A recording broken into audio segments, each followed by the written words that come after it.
Démocratique du Congo, juste après la déclaration du président de la République lors de sa tournée européenne, où le président compte mettre en place une commission devant réfléchir sur les changements de la Constitution. Faudra-t-il admettre que Félix Tshisekedi cherche à se maintenir au pouvoir après les délais prévus par la Constitution? Analyse et commentaires sur votre émission Kiosque. Et puis, l'administration publique bascule déjà en semaine anglaise. L'horaire du travail passe les lundis à vendredi de 8h à 17h. Un décret du Premier ministre Jean-Michel Sama-Lukonde. Cela signifie que l'horaire de travail des agents des carrières des services publics est désormais de lundi à vendredi de 8h à 17h avec une pause à 12h. C'est l'une des décisions prises par le gouvernement à travers un décret signé par le Premier ministre sortant Jean-Michel Sama-Lukonde et contresigné par son ministre de la fonction publique sortant Jean-Pierre Liaou, portant règlement d'administration relatif à la discipline. Et nous allons donc, au cours de cette émission, analyser toutes ces questions avec nos invités. Pompon Joly, je vous salue. Salut, cher Rézi. Salut à nos téléspectateurs ainsi qu'à mon co-débatteur. Sonseka, comment vous allez? En forme. Après un petit temps de break, on est de retour. Nous espérons passer un excellent moment de télé. Salutations à tous les téléspectateurs et à l'équipe. Voilà. PDL 145 territoires, où en sommes-nous? Justement, je reviens de Sud et Nord Bangui, c'est-à-dire Gemena, Badolite, Mobaimbongo, Kotako, Liakoma, où nous sommes allés constater l'effectivité de ces projets. Ce que je peux dire ici en quelques mots, au PDL 145 territoires est en phase terminale. Oui. Pour la première phase, les écoles sont construites, des écoles en matériaux durables, des centres de santé sont construits et terminés, certains déjà opérationnels, des bureaux, bâtiments administratifs où l'État devient visible et où l'autorité de l'État revient. Peut-être au niveau de Kinshasa, on ne sait pas le voir, mais ceux qui font l'intérieur, ceux qui y travaillent, voient que la qualité de vie, surtout en ce qui concerne la santé et l'éducation, s'améliore.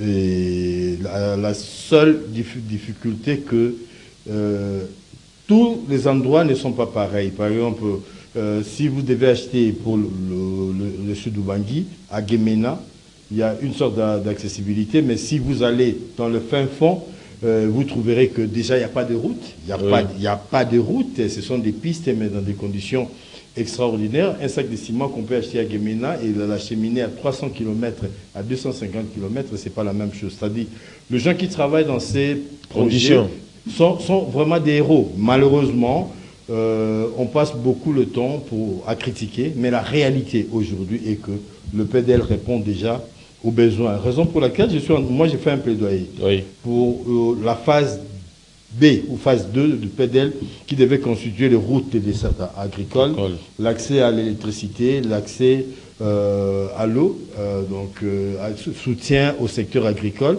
pour qu'on puisse redonner la vie. Parce que à côté de ces programmes, la situation sociale à l'intérieur, elle est quand même catastrophique. Et nous espérons que Madame la Première ministre, qui a piloté le PDL au niveau du ministère du Plan, l'inscrira parmi ses priorités, en fera un programme pour le développement local, pour le développement à la base. C'est très, très, très important. Très bien. Pompon Joly, je commence ce premier sujet avec vous. L'idée fait déjà chemin en République démocratique du Congo et tout porte à croire qu'elle prendra forme dans les semaines ou mois à venir.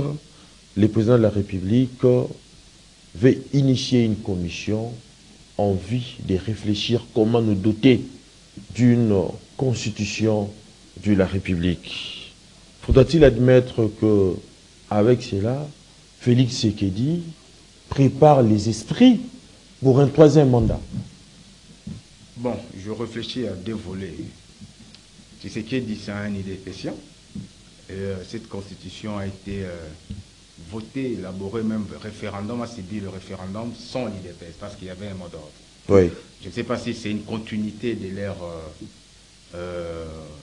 mécontentement par rapport à cette constitution, dont certains la qualifient de constitution des belligérants, je ne sais pas. Mais si on entre maintenant dans la réalité, ou sur le plan scientifique, je pense que la société, elle est évolutive, de la même manière avec l'homme. Et les textes qui régissent une société doivent être à tout moment contextualisés. Vous voyez,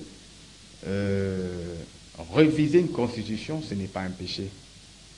Ce n'est pas un péché parce que la première constitution écrite, celle des États-Unis, Philadelphie, a subi les amendements 10 ans après.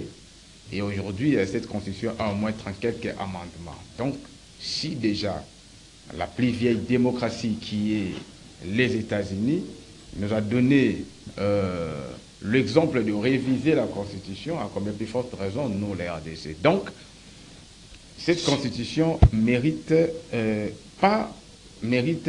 une révision. Moi, oui. Je pense, oui. Il ne faut pas dire les tabous la rase, non. Et la stabilité de la Constitution ne vous dit pas quelque chose? Pourquoi ne pas laisser la Constitution telle qu'élaborée par les constituants? Non, il y a quand même des couacs dans cette Constitution. Déjà, si vous voyez certains articles freinent le développement de la RDC. Vous voyez l'article 78, où l'article vous dit, après les élections, bien sûr, le président de la République nomme le Premier ministre au sein de la majorité parlementaire. Oui. C'est constitutionnel. Si cette majorité n'est pas dégagée, le président nomme un informateur. Donc l'informateur a une mission d'1 à 2 mois. Déjà 2 mois, c'est trop par rapport à l'avancement, parce que nous comptons une nouvelle législature ou un nouveau mandat. Alors, par rapport au contexte congolais, les mandats de 5 ans en réalité, c'est 4 ans, parce que la dernière année, c'est une année électorale où la CENI vient pour organiser les élections. Bon, est-ce qu'on doit-on laisser ça comme ça, ou il fallait la réviser pour essayer... Mais vous ne voyez pas que par là, le problème, c'est son contenu et non son application? L'application aussi pose un problème, parce Comment? que cette constitution nous dit le partage de la richesse doit être équitable. Est-ce qu'elle est équitable? Il est équitable, le partage? Je dis non. Cette constitution nous dit tout Congolais a droit d'avoir un voilà travail pourquoi décent. l'application pose problème. Le travail décent. Oui. Vous voyez, est-ce que cet article-là est appliqué? Il y a beaucoup d'articles, si on les applique aujourd'hui, Oui. on va parler vraiment du développement. Moi, je pense qu'on doit bien appliquer les articles, mais certains articles qui nous bloquent un peu, on peut la réviser. Parce que la même constitution a subi une modification, je crois, 5 ans après, parce que c'est une constitution de 2006. En 2011, il y a une première révision constitutionnelle. Aujourd'hui, on peut en avoir aussi une autre révision, mais à toucher quelques articles tels que je viens de relever ici, l'article 78. Pour moi, cet article, on doit les réviser le plus tôt possible. Mais changer la Constitution dans la globalité, je dirais non. Parce que si on décrypte bien cette Constitution, moi je ne vois pas c'est quoi les problèmes par rapport au développement. La Constitution ne pose aucun problème sur le plan du développement, mais plutôt l'applicabilité de la Constitution qui pose un problème. Oui. Par exemple, au niveau de l'Assemblée nationale, que dit le règlement intérieur? Parce que le règlement intérieur, on ne peut pas la promulguer si ça ne rime pas avec la Constitution. Oui. Le règlement intérieur vous dit chaque nouvelle législature, il y a une session inaugurale dont il fallait identifier un peu plus vieux et l'aider Benjamin. La mission de ces bureaux, il n'y a que 3 missions. Validation des pouvoirs, élaboration du règlement intérieur. Mise en place du bureau définitif. L'élaboration des règlements intérieurs, ce n'est pas, on commence du préambule à la conclusion. On touche quelques articles pour mettre ça à jour. Et puis l'élection. Alors, est-ce que ces 3 matières peuvent prendre 3 mois ou 2 mois? Je dirais non. Peut-être pour moi, il faudrait voir, dans la mesure possible, de verrouiller, de dire au bureau d'âge, vous avez 2 mois, et vous avez 2 semaines de faire ce travail, par exemple, oui, pour permettre au président d'avancer, n'est-ce pas? Mais aussi, est-ce que la lanterne d'avoir le gouvernement C'est la Constitution ou c'est la loi électorale? Vous voyez? Donc, il faudrait vraiment poser des vraies questions pour avoir des vraies réponses. Mais cette révision, bon, les présidents restent des politiques. Mais Vous savez, quand vous parlez, le pouvoir est un peu sigilant. quand vous parlez de la loi électorale en ce qui concerne la mise en place du gouvernement, vous faites allusion à quoi exactement? Je fais allusion, donc, c'est-à-dire qu'à un niveau, nous votons les 4 scrutins au même moment. Oui. Le président de la République, les députés nationaux, les députés provinciaux, ainsi que les communaux. Si on réfléchissait bien avant, parce que la CNI, en étant un organe technique, elle nous donne les calendriers. Pourquoi ne pas organiser l'élection du président, peut-être l'année avant la fin du mandat du président, que le président soit déjà élu, confirmé par la Cour, et passé par la prestation du serment, et ça va lui permettre d'avoir un Premier ministre le plus tôt possible. Très bien. Vous voyez? Monsieur Gondi, vous venez de nous rejoindre tout à l'heure. Nous parlons de la problématique autour du changement ou de la révision de la Constitution en République démocratique du Congo. Faudra-t-il admettre aujourd'hui que 40 ans après son accession à la souveraineté nationale et internationale, la République démocratique du Congo n'a pas encore adopté une véritable constitution stable, fait en dehors de nécessités conjoncturelles, une condition qui permet un développement harmonieux à sa communauté dans une véritable nation unie, fraternelle et puissante. Votre analyse? L'analyse, c'est que vous avez déjà en partie analysé les choses. Vous avez dit que nous avons vacillé entre différentes constitutions, lesquelles constitutions étaient toujours liées à une conjoncture bien définie. Ce qui n'est pas facile pour gérer un État, d'autant plus que la Constitution est le cadre général par rapport à la gestion d'un État, d'un gouvernement, d'une administration. Mais il s'avère qu'aujourd'hui, on est dans un juridisme inouï. Tout est lié à la Constitution. Très peu parlent des règlements, très peu parlent des lois et autres. On est cantonné à la Constitution comme si c'était la Constitution qui gérait la République. Moi, je pense qu'il y a une certaine opportunité aujourd'hui de sortir de certains contextes, des rébellions, de la sortie des rébellions ou de sortie de la loi fondamentale comme c'était au départ. Il faut une bonne réflexion pour, une fois pour tous, faire une constitution qui soit une constitution qui non seulement nous aide à gérer le présent, mais aussi avec anticipation qu'on voit l'évolution du monde, l'évolution de la situation socio-économique, environnementale et autres, qu'on puisse l'intégrer au niveau de la Constitution. Cela n'exclura jamais ou pas du tout à ce que peut-être dans 2 ou 3 ans à venir, après qu'on ait décidé d'avoir une nouvelle Constitution, qu'il y ait des choses qui nous amènent à pouvoir modifier quelques dispositions ici ou là. Donc la Constitution ne devrait pas être un élément qu'on bloque, qui bloque les gens. On devrait avoir une Constitution qui nous laisse une certaine flexibilité au niveau de la gestion de l'État. Vous avez dit tout à l'heure 40 ans, c'est pas 40 ans, vous avez sous-estimé l'âge de la République démocratique du Congo. Plus de 60 ans, on est à 64 ans d'indépendance, où on est en train de... je ne sais pas, on n'avance pas, comme on dit en français, qui n'avance pas, recule. On est dans une situation de blocage tel que, vous voyez, le Sénégal a eu des élections après nous.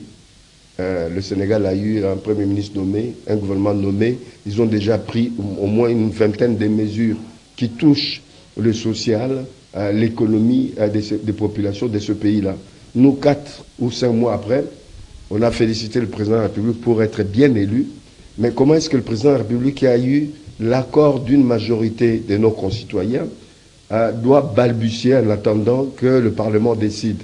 Ça pose un problème. Mais il y a une certaine opinion, notamment l'opposition politique congolaise, qui estime que Félix Tshisekedi, à l'instar des autres présidents africains plutôt, cherche à modifier la Constitution pour se maintenir au pouvoir. Partagez-vous cet avis?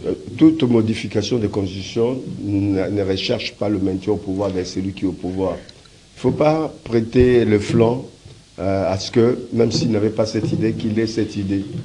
Mais le problème aujourd'hui, moi je ne regarde pas ce qui va arriver dans 4 ans ou dans 5 ans par rapport aux nouvelles élections. Moi je regarde l'immédiat, les difficultés de nos populations. Aujourd'hui, on est dans l'incapacité de gérer la circulation. On est dans l'incapacité de gérer l'augmentation des prix au niveau des marchés, etc. On est dans l'incapacité, dans les difficultés pour pouvoir faire en sorte qu'on retrouve la calmie, non seulement au niveau de la ville Kinshasa capitale, où il y a les Koulouna qui continuent à s'aimer désolation, mais on est dans les difficultés aussi de pouvoir juguler les difficultés que nous avons au niveau de l'Est. Mais on reste 4 mois, 5 mois sans gouvernement. On est en train de se moquer de qui? C'est peut-être de ce peuple-là. On a donné le pouvoir au Parlement, à l'Assemblée, au Sénat. Ils sont actuellement en ballottage.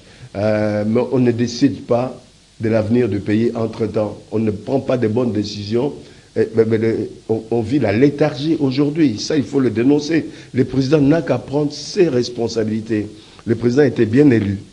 Tout le monde l'a félicité, du moins la majorité de la population. On l'a appuyé. Mais aujourd'hui, on se retrouve être prisonnier d'une assemblée nationale, comme si c'était l'Assemblée nationale qui avait plus de pouvoir dans ce pays. D'autant plus qu'ils n'ont jamais représenté le peuple. Le Parlement, en général, en République démocratique du Congo, est à refaire. Il faut revoir les dispositions de la mise en place d'un Parlement. Il ne devrait pas, si on a une nouvelle constitution, être comme c'est aujourd'hui. Mais vous proposez quelle réforme, juste? Quelle réforme? Moi, j'ai dit qu'il faut être ouvert à tout.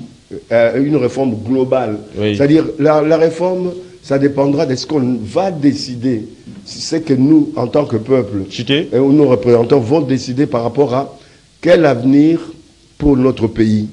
Comment arriver à articuler les différentes dispositions de la Constitution pour qu'on ait une organisation administrative, une justice, une économie qui fonctionne dans le bon sens et qui est partage équitable des moyens de la République, ce qui n'est pas le cas aujourd'hui. Regardez ce qu'un député touche.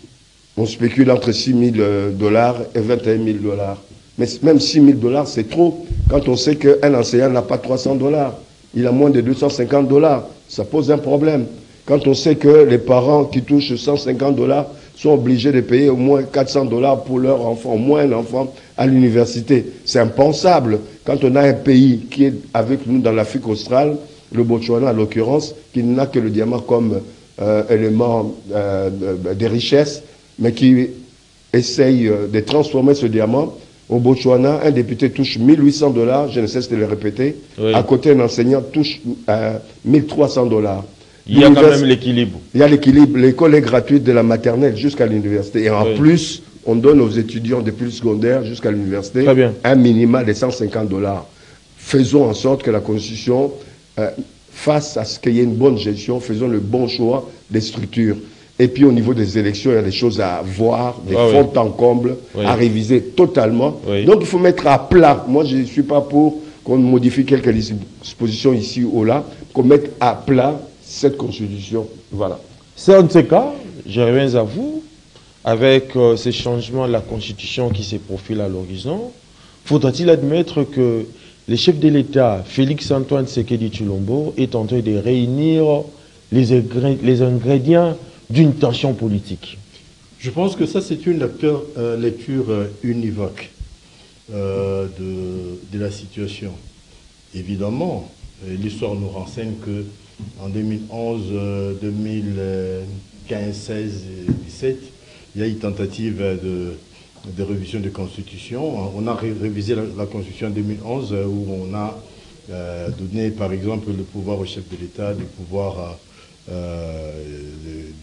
révoquer le gouverneur dans des conditions fixées par la loi. On a émietté les provinces et tout. Mais il y a eu levé des boucliers de la part de la société civile. Je pense ici à CELC, Senko, UDPS dans l'opposition de l'époque, où on a chargé le président Kabila de vouloir glisser. Les mots en vogue, hein, donc glissement, dans tous les débats.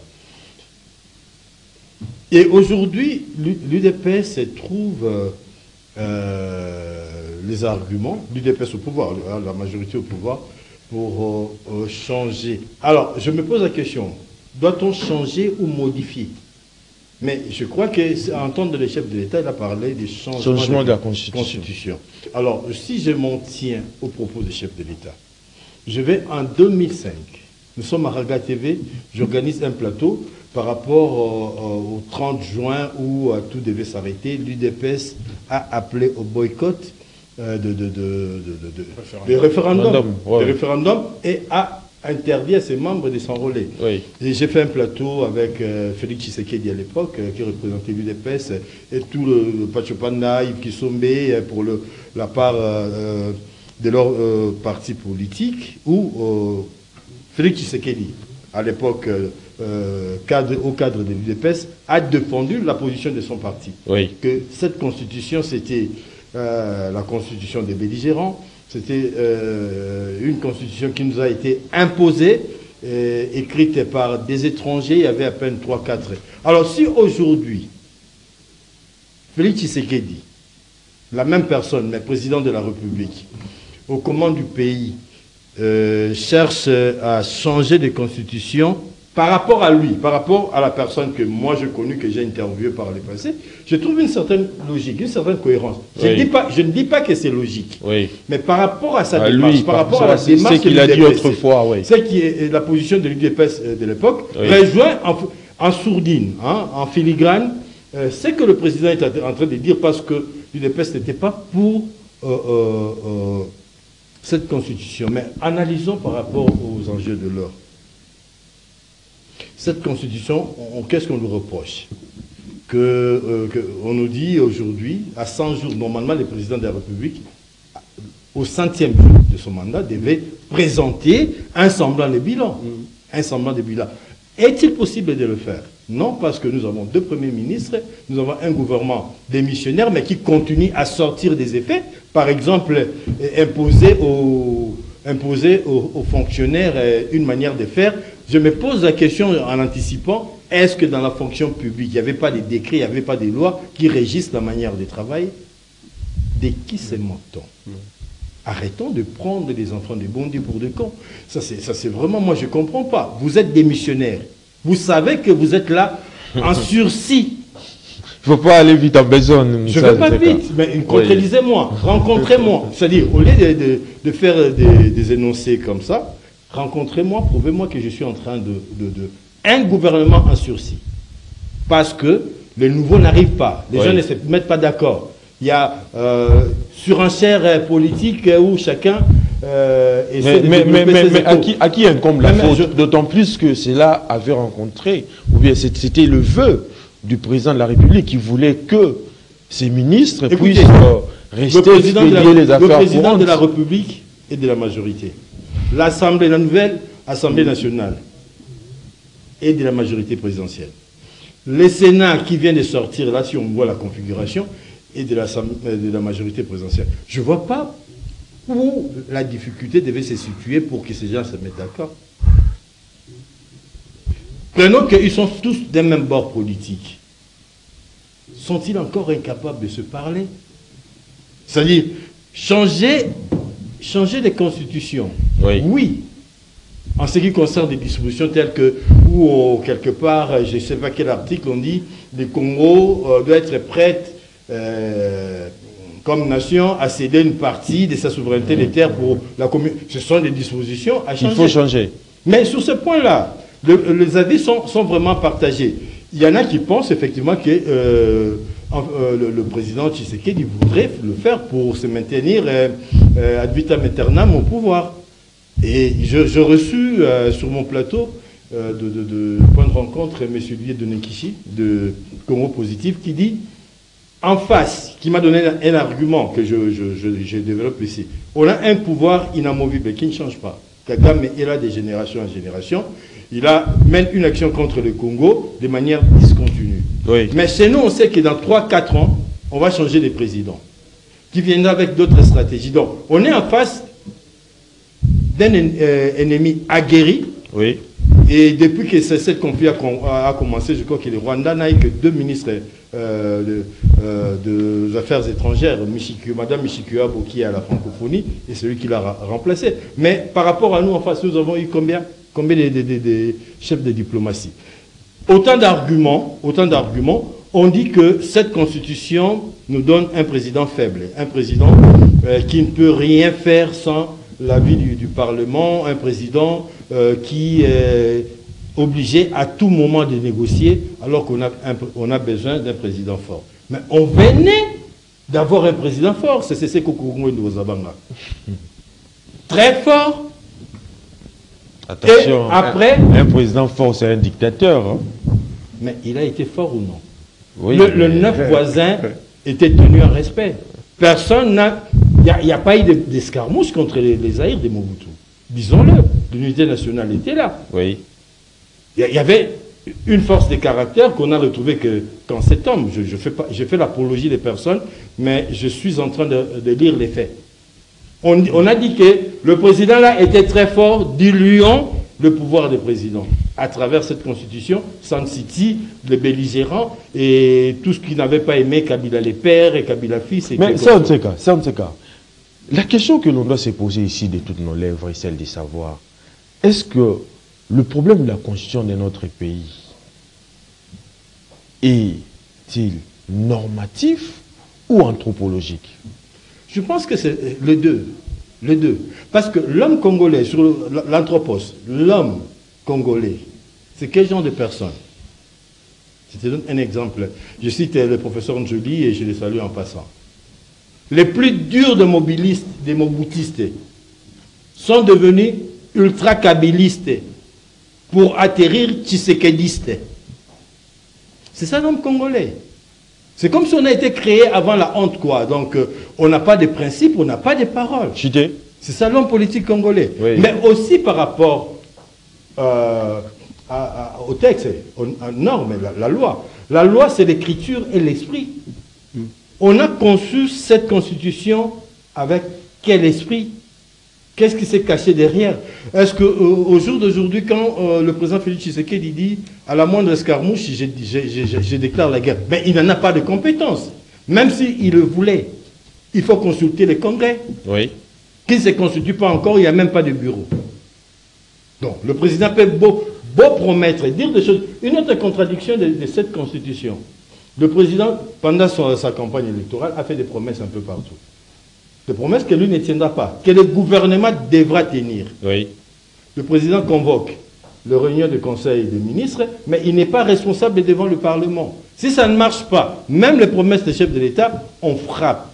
Très bien. Le Premier ministre. Donc, c'est autant de choses qu'on devra peut-être régler entre modifier et échanger. Le débat reste ouvert. Je termine en disant que cette commission qui devra être mise sur pied aura une grosse responsabilité, notamment en disant si on revoit ou on change de constitution, on remet le compteur à zéro, donc Kabila et Tshisekedi devait être présidentiable. Ce sont des matières à fixer dans cette commission. Très bien. Papa Njoli, je reviens à vous.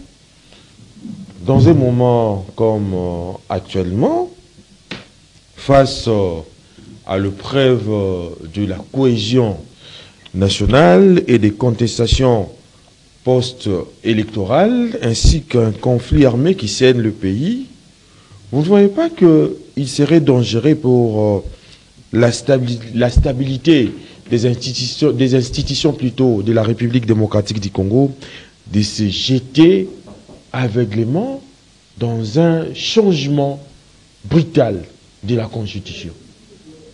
Bon, le président, je ne sais pas. Il y a une interprétation abusive de la Constitution aussi. Parce que tout le monde dit...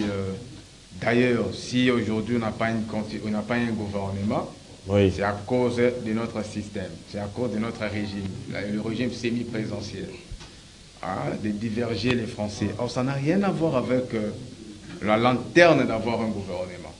Le système semi-présidentiel voudrait simplement dire le président n'est pas responsable devant les parlements. Alors que la loi de l'offre et de la demande vient du président. C'est lui qui est en face de la population, c'est lui qui promet la population. Si vous me lisez, voilà ce que je promets. Voilà ce que je ferai de vous. Mais après, c'est un peu dichotomique. Dès lors qu'il a les pouvoirs, les présidents, c'est lui d'ailleurs qui définit les programmes du gouvernement ensemble avec les premiers ministres. Les premiers ministres viennent avec les programmes du gouvernement et son gouvernement devant les élus pour avoir la motion d'approbation. Tandis que le peuple n'a pas élu les premiers ministres. La redevabilité, c'est là entre le peuple et le président. Or, le peuple s'est défini par rapport à l'Assemblée nationale. Oui. Alors, en principe, on devrait voir le président venir nous expliquer devant l'Assemblée. Mais donc, c'est un peu ça. Alors, le même président est le garant du bon fonctionnement des institutions. Oui. Est-ce que le président de la République, son pouvoir est émietté? Non. Si vous lisez l'architecture de notre système plutôt, vous allez voir, on a 4 institutions dans la Constitution. La plus grande institution, c'est la présidence de la République. C'est la présidence plutôt. Le président. Les présidents, merci beaucoup, les présidents. Lorsque vous regardez même les articles, il y a les présidents, il y a les parlements, il y a les gouvernements et les cours et tribunaux. Si vous regardez ces articles, la partie président prend beaucoup d'articles et beaucoup de définitions. Vous avez vu la guerre entre Kamer et Jikaka. Jikaka a ordonné à Kamer de laisser les perchoirs. Il a laissé. C'est-à-dire que, sur le plan textuel, l'interprétation est mal. C'est-à-dire que le peuple congolais, les scientifiques interprètent mal la Constitution. En réalité, les présidents ont les pleins pouvoirs. Oui. A les pleins pouvoirs. Tandis que l'article 219, dans les cas d'espèce, interdit au président, parce que l'initiative de la révision constitutionnelle, c'est le président de la République, les gouverneurs, puis les parlements, soit 100 000 signatures des Congolais. Alors, le président a lancé un débat, mais il faudrait voir aussi la Constitution. La Constitution n'est pas prête. Parce que l'article 219 définit à ce que la révision constitutionnelle, s'il y a l'état de siège, l'état de guerre, l'état d'urgence, en tout cas c'est compliqué, on ne peut pas réviser, ou le président en intérim, on ne peut pas réviser. Donc moi je pense que le nouveau speaker de l'Assemblée nationale, Vital Kamerhe, ici, ça sera lui, il a déjà des assignations où le président l'a dit, ta première mission, c'est de pacifier nos institutions pour me permettre de baliser les institutions, pour me permettre de réviser la Constitution. Je pense que la mission des nouveaux speakers, c'est ça. Donc, il a lancé, en sciences politiques, on appelle ça des camouflages. C'est juste un débat qu'il a lancé. C'est maintenant aux scientifiques de décrypter. Mais la Constitution, en réalité, ne pose pas un problème. Vous avez posé une question, si les problèmes de la Constitution, c'est un problème anthropologique. Oui, c'est vraiment un problème anthropologique. On a posé plusieurs penseurs au Congo, entre autres Mosengo et Kengwa Dondo. Kengwa Dondo, c'est un grand. Kengwa Dondo a occupé, il était le PJR à l'âge de 30 ans. Il a commencé la politique à l'âge de 20 ans. Alors, lorsqu'il vous dit, il a bien estampillé les problèmes de la RDC, c'est l'homme congolais. On demande, on pose la question à Mosengo, c'est quoi les problèmes de la RDC? Il n'a pas tergiversé. Les problèmes de la RDC, c'est l'homme congolais. Donc, les textes existent. Le Congo, si vous dépoussiérez nos textes, on a des beaux textes. Les problèmes qui se posent au Congo, c'est l'application de ces textes-là. Très bien. Monsieur Gandhi, oui. Je reviens à vous. Lorsque Nseka fait le parallélisme entre le changement de la Constitution et la révisitation de la Constitution, dans les deux, qu'est-ce que vous pouvez opter? Parce que dans les changements de la Constitution, c'est pour assurer une meilleure adéquation de certaines vertus constitutionnelles. Mais dans les changements de la Constitution, c'est la remise en question du tout. Même les articles verrouillés qui se trouvaient, en ce qui concerne le mandat du président de la République, vous ne voyez pas qu'avec ces changements de la Constitution, cela laisse les boulevards au président de la République actuel d'ébruguer un troisième mandat. Non, moi je pense qu'il faut sortir de cette philosophie où on ne pense qu'aux politiques, à ce qu'un politique peut faire dans un sens comme dans un autre. Il faut aussi se poser des questions à savoir quelle est l'opinion de nos populations par rapport au fonctionnement de l'État aujourd'hui, puisque la Constitution pose un problème simple, c'est le problème de l'État, de son fonctionnement. C'est l'avenir de nos populations. C'est la situation de nos populations aujourd'hui. Ce n'est pas la littérature juridique. on se perd beaucoup dans les juridismes inutiles, alors qu'il y a des questions très simples à se poser par rapport à nos populations, par rapport à notre fonctionnement, au fonctionnement de nos structures. Quand je prends rien que l'administration n'existait pas dans ce pays. Donc vous optez pour les changements de la Constitution. Moi, j'opte pour les changements. Mais ce changement doit définir ce que nous voulons pour notre État aujourd'hui et demain. La Constitution, on ne la fait pas pour pouvoir la changer tous les 2 ou 3 ans. La Constitution, on l'a fait pour que ce soit mis en place, que ça fonctionne sur une longue durée. Même si, dans la durée, là, il peut y avoir nécessité de retoucher telle ou telle disposition. Moi, je pense qu'aujourd'hui, c'est le moment ou jamais de remettre en question un certain nombre de choses. C'est cet exercice qu'on n'a jamais eu depuis l'indépendance, en dehors de la théorie qui était avancée par Mabika Kalanda, que personne n'a jamais fait attention là-dessus. La remise en question en base de la décolonisation mentale. Exactement. Oui. Parce qu'on n'a jamais créé un État à nous.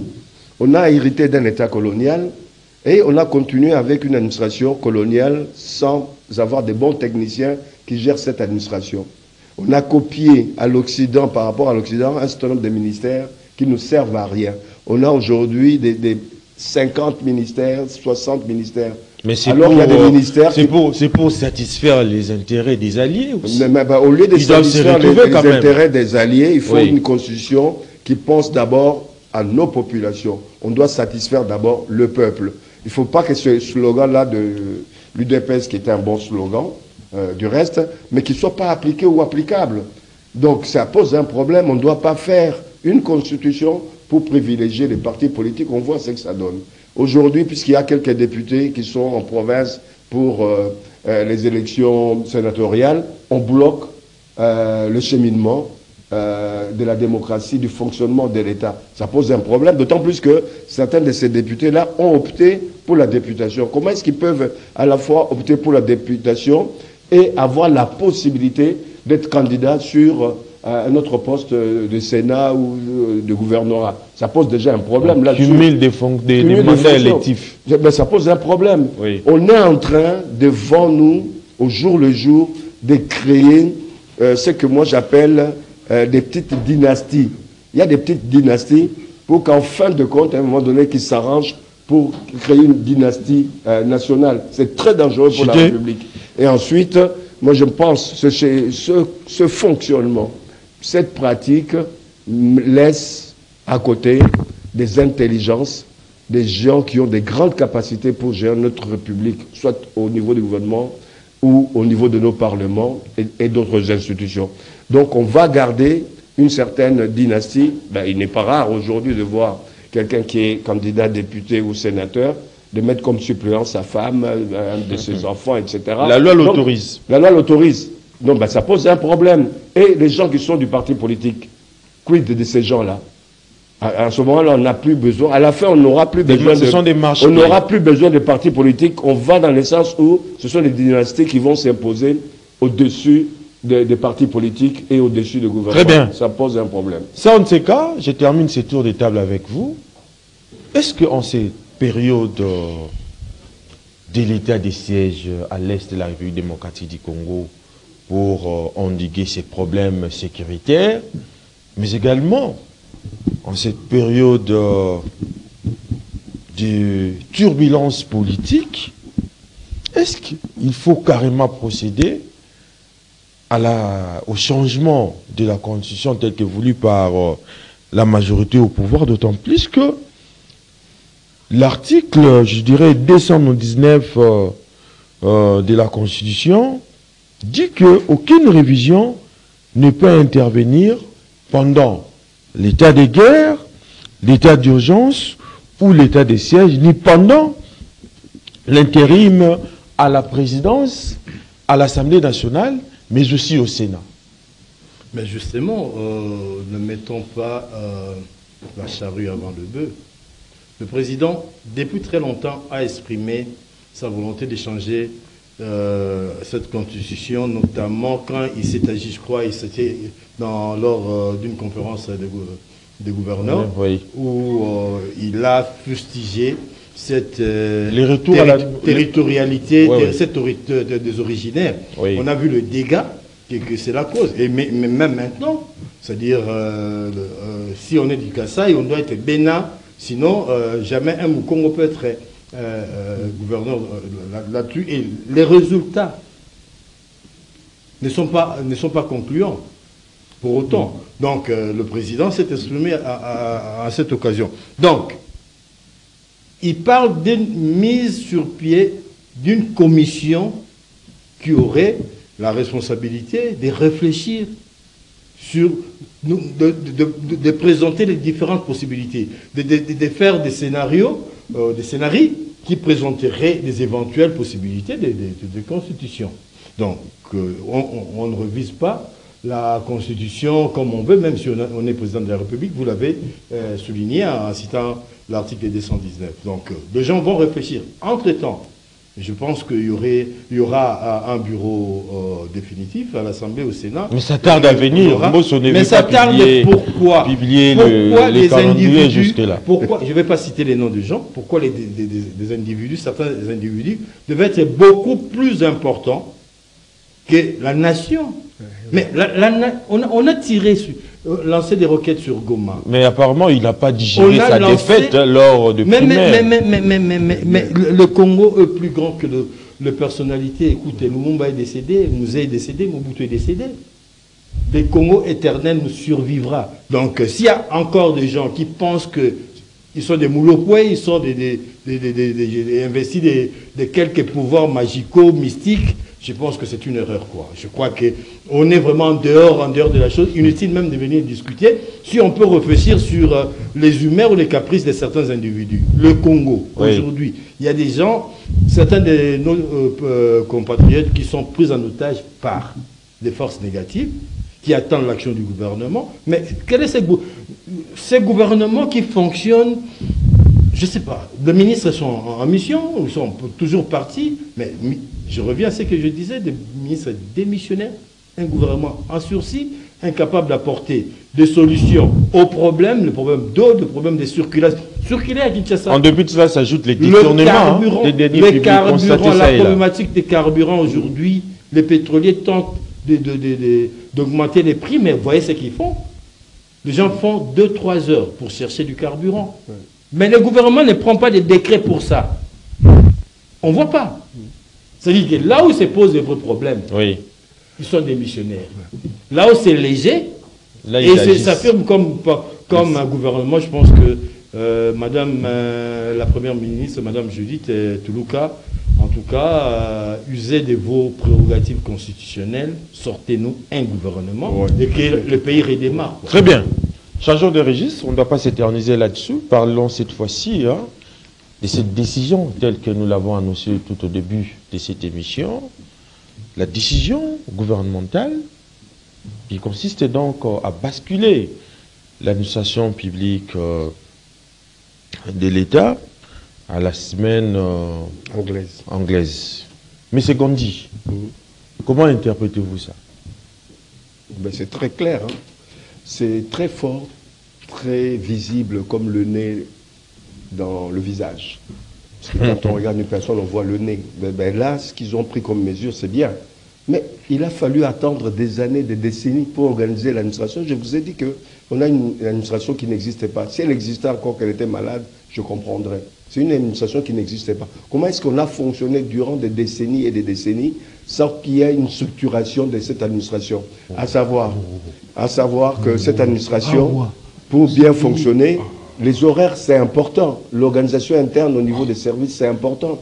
Il se réveille à la veille de la fin du mandat de ce gouvernement-là pour pouvoir dire que nous allons structurer le gouvernement, nous allons structurer l'administration en disant on va travailler de telle heure à telle heure. C'est que depuis toutes ces années, chacun venait travailler quand il voulait. Il y en a qui ne venaient même pas d'ailleurs. On a découvert qu'il y a dans notre administration du personnel qui n'existe que pour aller chercher la paye.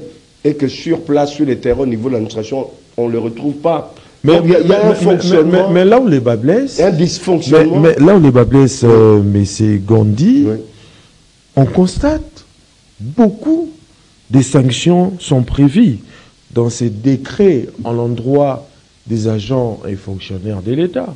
Alors que l'État est incapable aujourd'hui de répondre valablement aux aspirations profondes plutôt de ces agents. Mais l'État, quand on parle de l'État, c'est vague. L'État, on dit en droit, droit international, c'est vous, c'est moi, c'est-à-dire c'est la population, c'est les territoires, c'est un gouvernement. Mais vous connaissez quand même de quoi il s'agit. L'État, chez nous, il est factice. Un État réel, chez nous, n'existe pas. On rencontre l'État au travers de l'administration à partir de certains actes. Mais l'administration elle-même n'existe pas, alors que c'est le socle. Un État n'existe que par son administration. Vous avez vu en Belgique, à un moment donné, il y avait eu des problèmes au niveau du gouvernement. Le gouvernement n'existait plus. Pendant un an, voire même un peu plus, la Belgique était gérée. Ici, aujourd'hui, s'il n'y a pas de gouvernement, est-ce que l'État va fonctionner? Déjà, en ayant un gouvernement, l'administration ne fonctionne pas.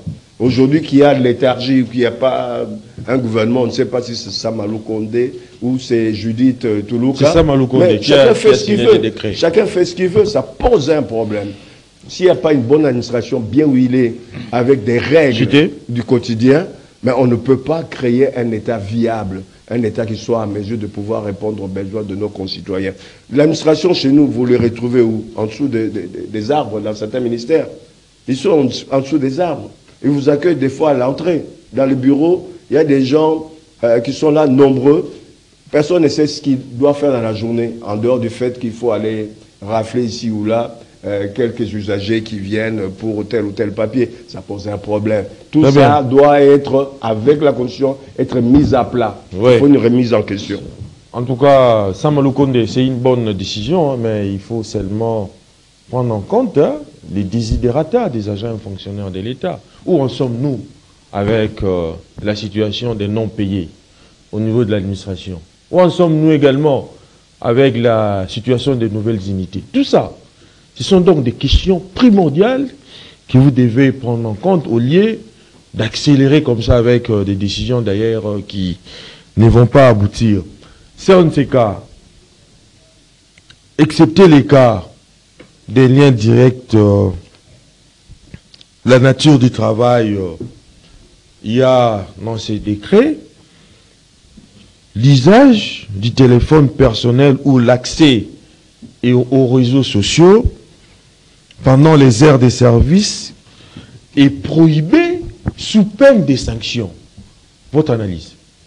Non, mais je dis, c'est caricatural, quoi. Je me suis exprimé là-dessus.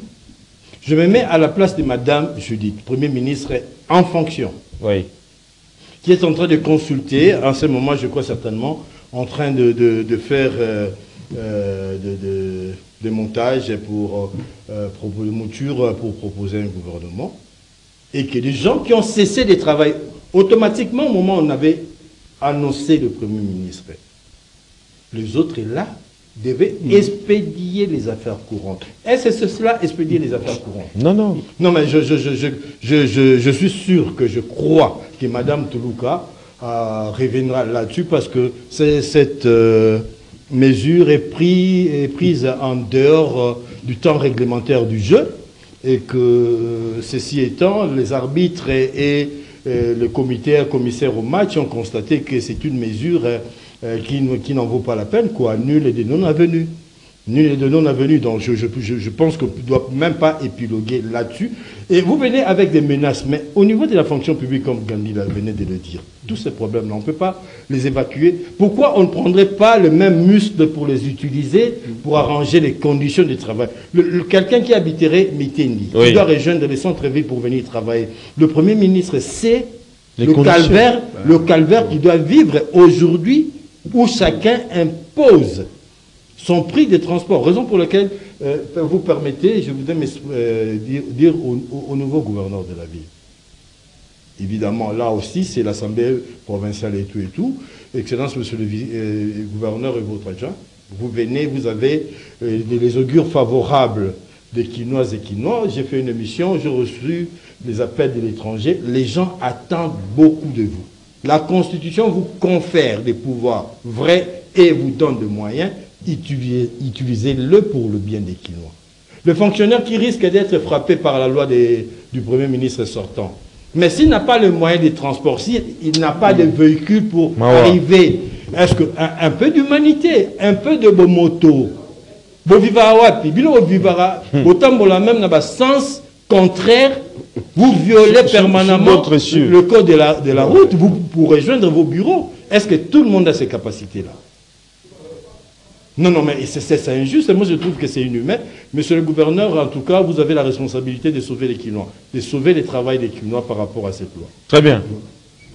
Pompon Joli, toujours dans les registres des sanctions, les documents avancent que l'agent qui, pendant les heures de service, quitte son bureau ou son lieu de travail sans motif valable, rend à ses collègues des visites privées, engagées des discussions sur des sujets qui n'ont pas de lien avec les services, notamment les discussions sportives ou musicales. C'est écrit vraiment comme ça. Oui. Ou utilise les équipements de travail à fin étrangers au service et paisible. Non, mais... Et donc, sanctionner. Vous, en tant qu'analyste, vous ne voyez pas que c'est une mesure de capitulation au sein de l'administration publique? J'ai aimé la chute de M. Serge quand il a dit le ministre ne respecte même pas les codes de la route. N'est-ce pas? C'est déjà quelqu'un qui a du mal à respecter un code de la route qui est visible, à combien plus forte raison quelque chose qui est occulte, comme la gestion de l'administration. Vous savez, lorsqu'elle était créée, l'État en réalité n'a pas de moyens. L'État crée des moyens via les administrations et les entreprises publiques pour renflouer la caisse de l'État et répondre des hydratats de sa population. Au finish, c'est détourné. Non, non. En fait, l'administration, c'est un organe technique de l'État. Et le ministère, ce sont des organes de conception. Tout se passe en 90%. C'est l'administration qui le fait. Même lorsque l'Assemblée nationale fait au mois de septembre la session budgétaire, le premier travail, ça se passe au niveau de l'administration, n'est-ce pas? C'est-à-dire que 90% du travail, l'élaboration de la conception, technicité jusqu'à l'Assemblée nationale, avant d'arriver à l'Assemblée nationale, c'est un travail de l'administration, n'est-ce pas? En fait, le développement, tant matériel qu'immatériel, dépend de plusieurs facteurs.